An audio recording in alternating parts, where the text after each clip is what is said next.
അന്ന് രാത്രി അക്ഷയേട്ടൻ എന്നോട് വിളിച്ചിട്ട് പറഞ്ഞു നാളെ നമുക്ക് മൂകാംബികയിൽ പോകാമെന്ന്. But I was in ready to go because ഞാൻ ഭയങ്കര ഇങ്ങനെ പോകണ്ടേ അങ്ങനത്തെയൊക്കെ ഒരു തോട്ടിലായിരുന്നു. പക്ഷേ അതിന് അക്ഷരം പറഞ്ഞു എന്തായാലും പോവാം, നമ്മളിപ്പം നമുക്ക് തോന്നുമ്പോഴാണ് പോകണ്ടേ അങ്ങനെയൊക്കെ പറഞ്ഞു. അങ്ങനെ ഞാൻ വിചാരിച്ചു ഓക്കെ എന്ന് വെച്ചിട്ട് രാവിലെ 5 മണി 5:30 ആയപ്പോഴാണ് ഞാൻ സവാരി വരെ സെറ്റ് ചെയ്യുന്നത്. എന്തിടണം അങ്ങനെയുള്ള കൺഫ്യൂഷൻ ഫുള്ള് ഉണ്ടായിരുന്നു. അപ്പോഴാണ് ഞാൻ രാവിലെ എണീച്ചിട്ടാണ് ഞാൻ പോകാമെന്ന് ഉറപ്പിച്ചതും. അങ്ങനെ രാവിലെ നമ്മളൊരു ആക്ച്വലി 6:15 ആയിരുന്നു ഇവർ പോകാൻ പ്ലാൻ ചെയ്തത്. പക്ഷെ ഞാനിതെല്ലാം കൂടി കഴിഞ്ഞ് ലേറ്റ് ആയതുകൊണ്ട് തന്നെ നമ്മൾ ഇറങ്ങിയപ്പം ഒരു 7 o'clock 7:15 എന്തോ ആയി. പിന്നെ നമ്മൾ അവിടെ എത്തുമ്പം ഐ തിങ്ക് ഒരു 8:30 9 o'clock അങ്ങനെ എന്തോ ആയിട്ടുണ്ട്. പോകുന്ന വഴിക്ക് ചില സ്ഥലങ്ങളിലൊക്കെ നല്ല മഴയുണ്ടായിരുന്നു. പിന്നെ ഞങ്ങൾ മാത്രമല്ല ഇവന്മാരും ഉണ്ടായിരുന്നു, മിട്ടും ബോജിയും രാവിലും അങ്ങനെ എല്ലാവരും ഉണ്ടായിരുന്നു.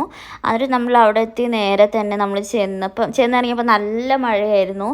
എന്നിട്ട് നമ്മൾ എങ്ങനെയൊക്കെയോ ആ മഴയത്ത് കറന്നിറങ്ങി നമ്മൾ പിന്നെ ആ പൂവും പിന്നെ അവിടെ കൊടുക്കാനുള്ള പട്ടും അങ്ങനെയുള്ള സംഭവങ്ങളൊക്കെ വാങ്ങിച്ചു.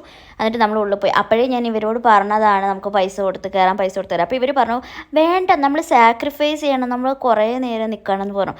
അങ്ങനെ 2 മണിക്കൂറിൻ്റെ അടുത്ത് നിന്നിട്ടാണ് നമുക്ക് തൊഴാൻ കയറാൻ പറ്റിയത്. ഒന്നും കഴിച്ചിട്ടുമില്ല, ആ ഒരു ഇങ്ങനെ നിൽക്കുവാണ്, എവിടെ ഇരിക്കാനോ ഒന്നിനും പറ്റാത്തൊരവസ്ഥ.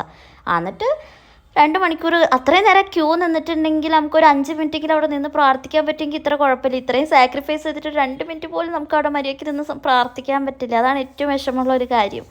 എന്നിട്ട് പിന്നെ എങ്ങനെയൊക്കെ പ്രാർത്ഥിച്ച് പിന്നെ കുറച്ച് പ്രസാദം ആ ലഡു അങ്ങനത്തെ സംഭവങ്ങളൊക്കെ വാങ്ങിച്ചു. എന്നിട്ട് അവിടെ തിരിച്ച് ഇറങ്ങിയപ്പോഴും മഴ ഉണ്ടായിരുന്നു.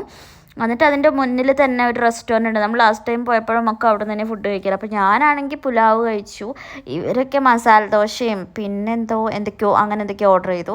ഭയങ്കര ടേസ്റ്റുള്ള പുലാവായിരുന്നു. എനിക്ക് ഭയങ്കര ഇഷ്ടമല്ലെങ്കിലും പുലാവ്, പക്ഷേ അതിലങ്ങനെ അധികം മസാല കാര്യങ്ങളൊന്നുമില്ല. പക്ഷെ എന്നാലും ഭയങ്കര ടേസ്റ്റായിരുന്നു. ഇവരുടെ മസാല ദോശയും കുഴപ്പമുണ്ടായില്ല. പിന്നെ വട, ഉഴുന്നുവടയൊക്കെ ഭയങ്കര അടിപൊളിയായിരുന്നു, എനിക്ക് ഭയങ്കര ഇഷ്ടപ്പെട്ടു. എന്നിട്ട് നമ്മൾ അതൊക്കെ കഴിച്ചിട്ട് നമ്മൾ തിരിച്ച് മാംഗ്ലൂരിലേക്ക് വന്നു. നമ്മൾ മാംഗ്ലൂർ എത്തുമ്പം ആക്ച്വലി 2 hours അല്ലെങ്കിൽ മാക്സിമം 2 hours ഉള്ളൂ മൂകാംബികയ്ക്ക് നമുക്ക് മാംഗ്ലൂരിൽ നിന്ന്. അങ്ങനെ നമ്മൾ ഉച്ചയായപ്പോഴത്തേക്ക് തിരിച്ചു എത്തി.